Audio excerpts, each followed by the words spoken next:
everybody, I'm Jeff Bower. And I'm Joey Marino. Welcome to Actor Chats.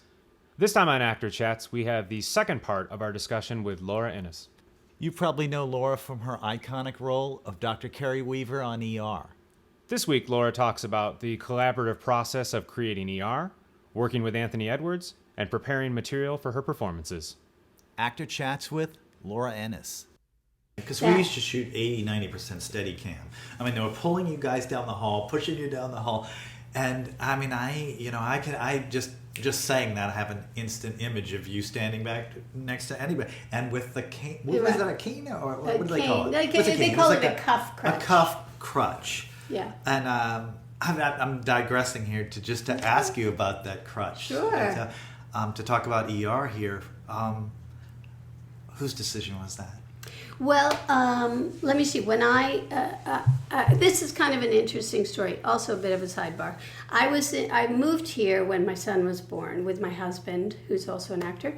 And so I worked a little bit, but didn't work that much until he turned around 4. He was premature, wasn't he? He was like premature. Me. I was 3 months premature, and I was 3 pounds 7 ounces. Yeah, he's 3 pounds 4 ounces. Tiny. Yeah. So partly because he was premature, but also just because it's the right thing to do. Sure. Excuse me. I was pretty much stay at home, and once in a while I'd go out and do an episodic if I was lucky enough to get one. And I did a couple plays. I did a couple plays at La Jolla, and went back to New York and did a play. But when he got a little older and he was about to go to kindergarten, I was getting a lot of calls, mostly for theater and 3-camera stuff. So I went into my agents and I said, when I was in New York, I did tons of drama, like hour-long drama. Mm-hmm. And so something I would never do now, but I got all dressed up in my blew dry my hair and went around to every agent in my agency and said, hey, nice to see you, blah, blah, blah. I just wanted to put in a pitch for more hour-long and blah, blah, blah. And they were all just kind of taken aback. But I was very, nice. And so then I went to one agent and I said, it's frustrating to me because that's what I used to do all the time. And he goes, oh, well, you'd be right for this. And the breakdown for ER was sitting on his desk. Huh. And so he picks it up. He goes, well, I think it was almost like he's embarrassed because they knew they weren't doing their job. So he goes, well, you'd be right for this. I'll call. So I was like, ER, oh my God, because the show was white hot. So I got the call, read the breakdown, and all the breakdown said was, sort of acerbic or whatever, and uses a cane. It didn't say why or what kind of cane or anything else. So, I went to the audition and there were 5 million people there. No way. And all kinds of amazing, and when you are... we all know the people kind of on our food chain, as you say, the people that, there she is again, hi, how are you? Hey, and they were all fantastic people. Yeah. So I thought, fuck it, I'm not going to get this. So I was, as a result, I think more relaxed because there's no way I'm going to get this. So you remember that? I remember just going, I'm never going to get this. And you were seeing John Levy, and they were all there. Lydia was there, mm-hmm. John was there. It was in the old days. People came more. It wasn't like this being on tape, blah, blah, blah. Mm. So, there's a room full of people. Which is actually tougher in a way. Well, I didn't know any better. Like so many things, I didn't have any frame of reference. So I went in and I felt pretty good about it, but I didn't think much about it. And I drove back to Venice and blah, blah, blah. Then my agent calls me. He goes, oh my God, they loved you. And I said, oh, that's so great. He goes, yeah, they really loved you. And I said, oh, that's great. So I'm getting a call back. And he goes, yeah, they're only bringing back one other person. And at that point, it was 6 episodes. Oh, my gosh. It was a 6-episode arc with your character. So then I was nervous. I was like, oh, my God. Now I've got to really try to get this. So I remember very distinctly getting all ready and getting nervous and changing my clothes 20 times and getting on the freeway and being horrible traffic. And I got there 40 minutes late. And me as a director, if somebody's that late. Done. And I don't know why, but they didn't bat an eye. So I went in the room, and Noah was in the room. Oh. Because they were reading somebody, in the session was also somebody that was his girlfriend. Right. So not me, obviously. But I was like, oh my God, like Noah Wiley sitting there.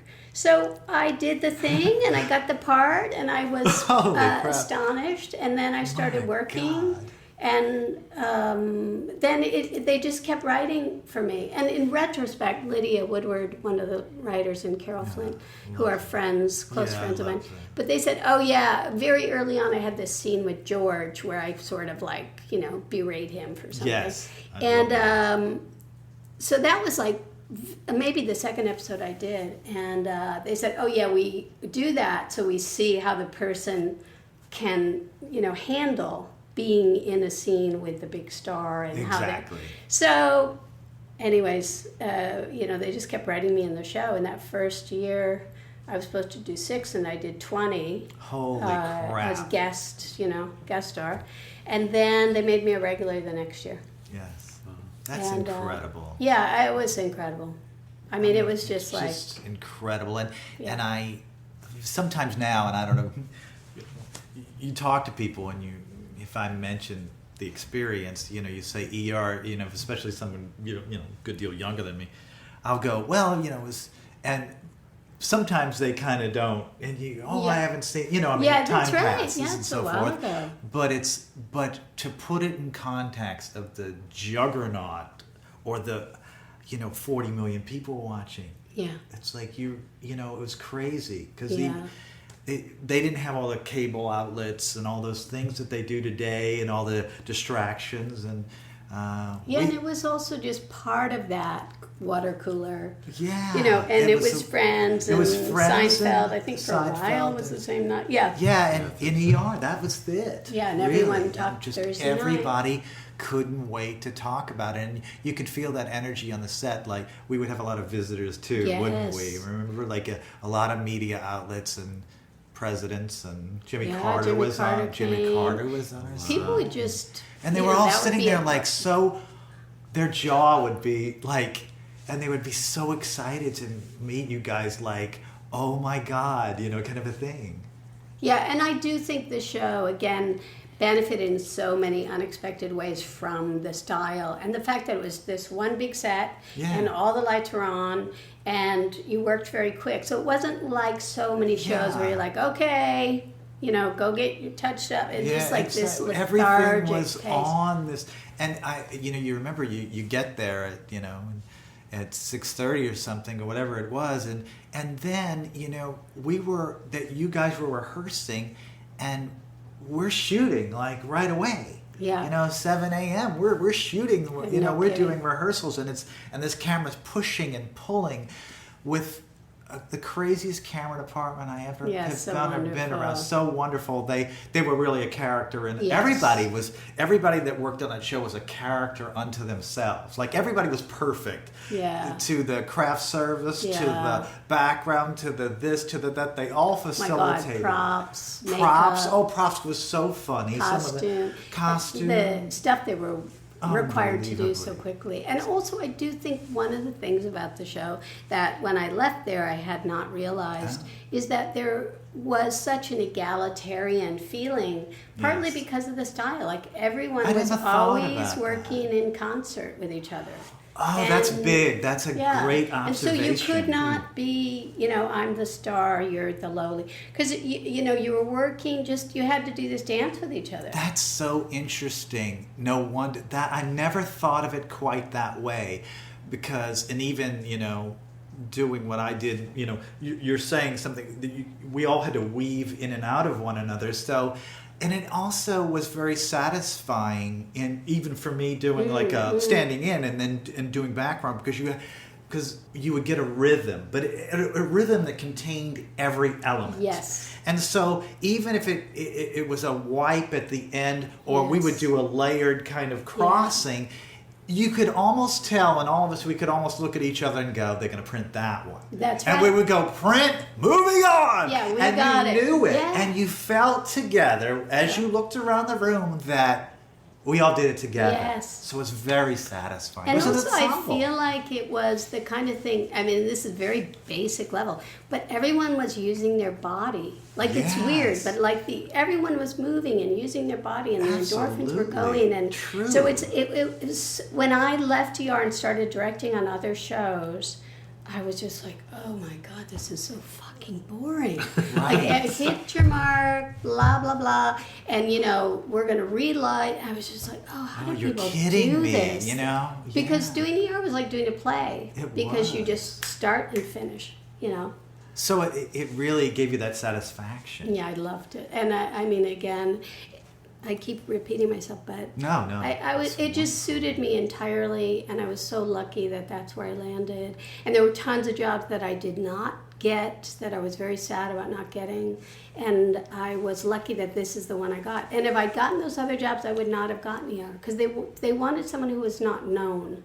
So they wanted that character Yes. to be like, oh, is she really disabled? What's her deal? They didn't want someone famous, Carrie Weaver. Yeah. Dr. Carrie Carrie Weaver. Weaver. And when you look at the arc of that character, it's just you could see everything through the eyes of that character, and you all got your shot. Yeah. Even I think everybody, all of us who are regulars, certainly, and a lot of certainly guest stars or short arc characters, you just had a ton to do that was very compelling and very detailed, and also not, I mean, even though my character was sort of like the boss from hell, very early on they started folding in things that were a contradiction to that, Sure. that belied that, whatever. So we were all just lucky. like totally. I'm just gonna throw just some names. You make me think of everybody as we say this. I'm just gonna throw a name, just thoughts about them, their acting and such. Number one, Anthony Edwards. Yes, and Anthony is just one of a kind. I mean, he was, I remember my very first day, I walked on that set and felt like somebody who was on a studio tour or something. It's like, this is the set of ER. And because it was such an amazingly realistic set. Totally. And out through that sort of area by the elevators. So I was walking through there.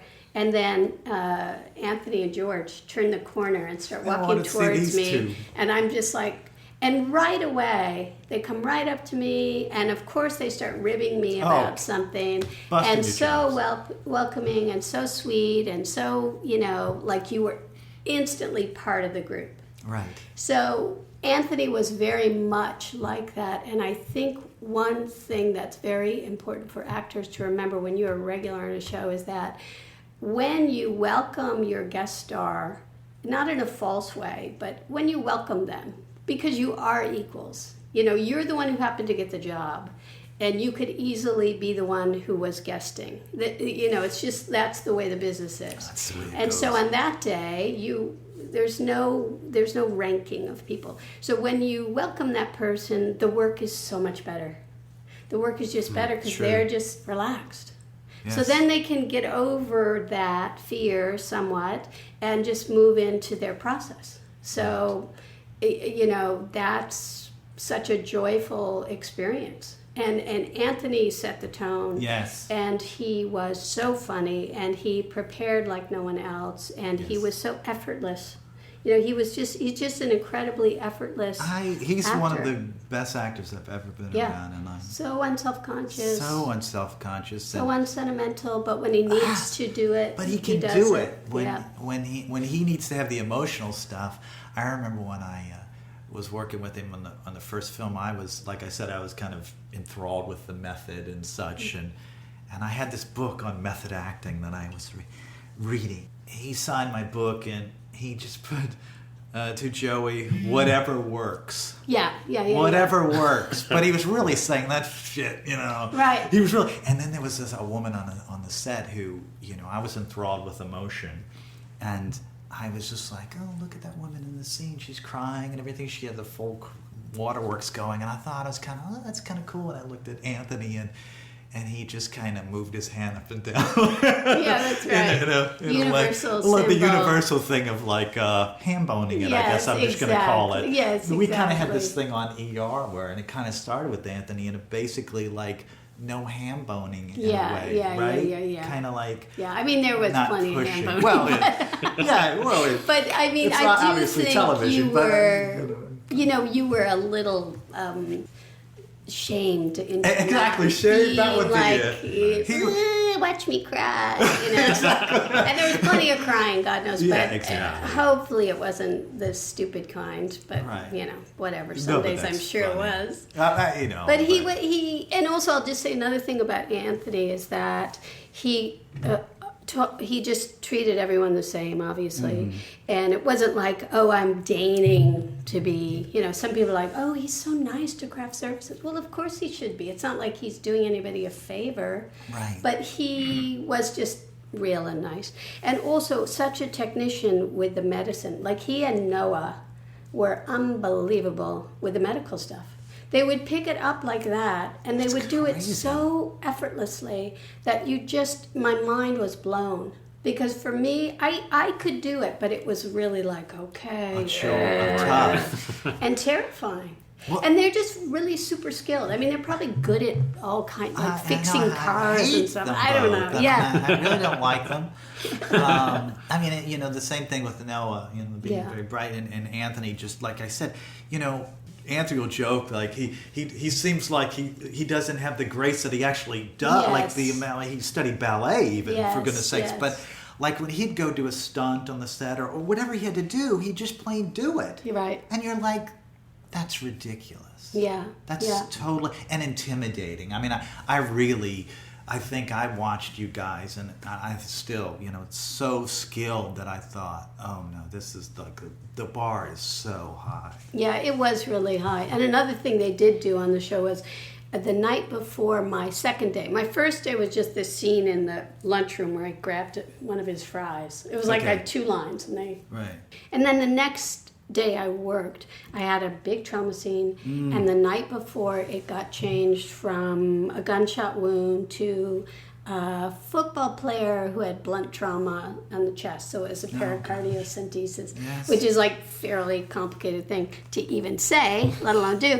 And so all the lines got changed. Oh, no. All the medical dialogue got changed. Oh my the God, night that didn't before. happen too often It didn't. anymore. And in retrospect, I want, my poor husband, I was like, no, run it again with me, please, please. David, he's a saint. He was a saint. So I did it, and it went okay. And I very distinctly remember like hiding my hands below the frame because my gloves were all screwed up and all this stuff. Right. But I got away with it, and I think, and then very soon after that, I had this scene where I had a big walk and talk, la, talking, just going through cases, Right. room to room to room Oh, to room to room. gosh. And it was with Juliana. And I think those things are a test somewhat. I think so, You know, too. the It's writer like say, you okay, said, can she they can do this, do can do this. that? Because it was extremely rigorous in a very particular way. Right. And to me, coming from the theater, that was wonderfully satisfying. So, That's great. Well, just Noah Wiley, so I'll just throw him out. yeah, just astonishing.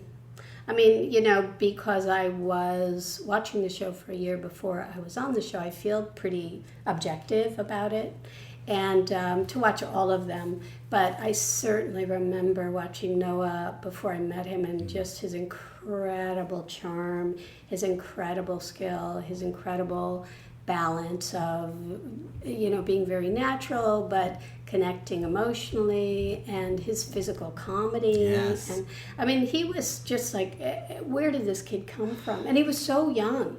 So young. And then again, yes. he was incredibly welcoming. He was incredibly sweet.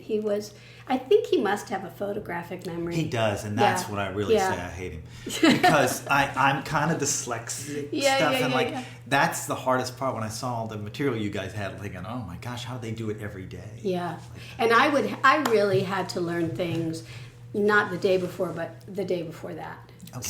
So if I really had to be disciplined, because if I only learned it the day before, I didn't know it well enough to do the medicine too. I would get distracted. So just if I could just step back from that and get back.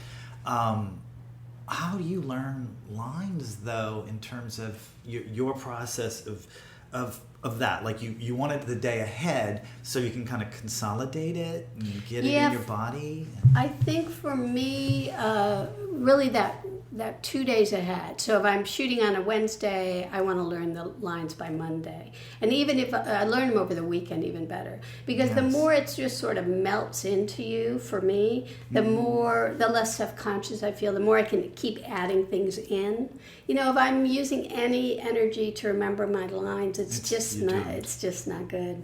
I mean, you can see it. And that's mostly what you see on TV, is people very... with a high amount of craft remembering their lines. I don't think you definitely feel people immersed in it. Right. So yeah, I had to do that just because I'm not as smart as Noah. And I'm not as technically skilled as Anthony. So it was like I had to really buckle down. Was there a system that you used in terms of repeating it over and over again? Or do you have to be on your feet? Do you have to touch things? Or do you play it in a tape recorder? Was anything like that? Did everything on that show. I would go through it and try to kind of outline the beats, like where's she headed? Like what's the end of the scene about? Like where is this all leading to? Which would sort of put I just think your mind starts working in that way so you can improve going it. ahead. Did you find that it did improve? Like you...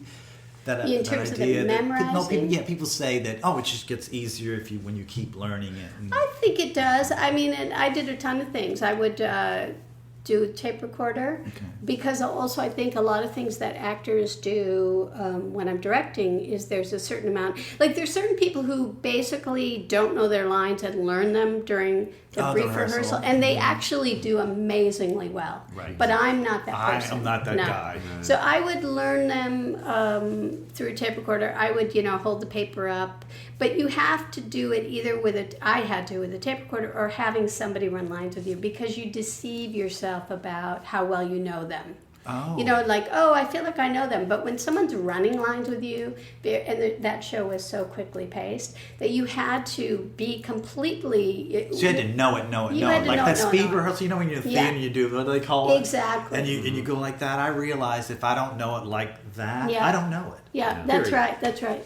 And that's a Meisner thing, too. Meisner thing is learn it to the point that you can forget about thinking about it. Right. Because that's the only way you can overlap. I mean, I went back to a class and I was under the gun because I was going back as an alumnus, and I thought, but they had, when they have those short beats in between, like yes, no, it leads to, and you have to kind of that was the first time I knew it. I felt like that, where I could then you can just overlap, because sometimes on the ER scripts they would have all this overlapping. Totally. And to see you guys do that with such skill was like the Luntz or something. It was like amazing. Well, also it is when you read the lines, it's like, well, what are you hearing in their line that's going to make you speak? So you would not be waiting for them to finish in many cases. So I did that, but also I had a friend in New York who did something that I think is useful.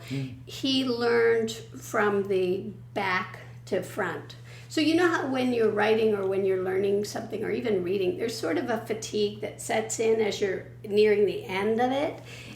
So his way of doing it was literally holding the paper over the last bit, learning the last line, going backwards, and then having every line perfect and not allowing yourself to keep going until you knew the part that was below it, right? So you start at the end of the scene, go back. So then when you are playing the scene, you just know what your real intention is, because that usually doesn't come to the end of the scene. That's brilliant. Yeah, and it's also, like all this stuff, just very boring homework, and people don't know that that's really a part of it. For me, it is. That's what Linda Cardellini told me one day. We get paid to learn lines, because if there was any other kind of trick to do it, God, how many times you think, can you just put a little... Yeah, like, can I do a Brando, please? Exactly.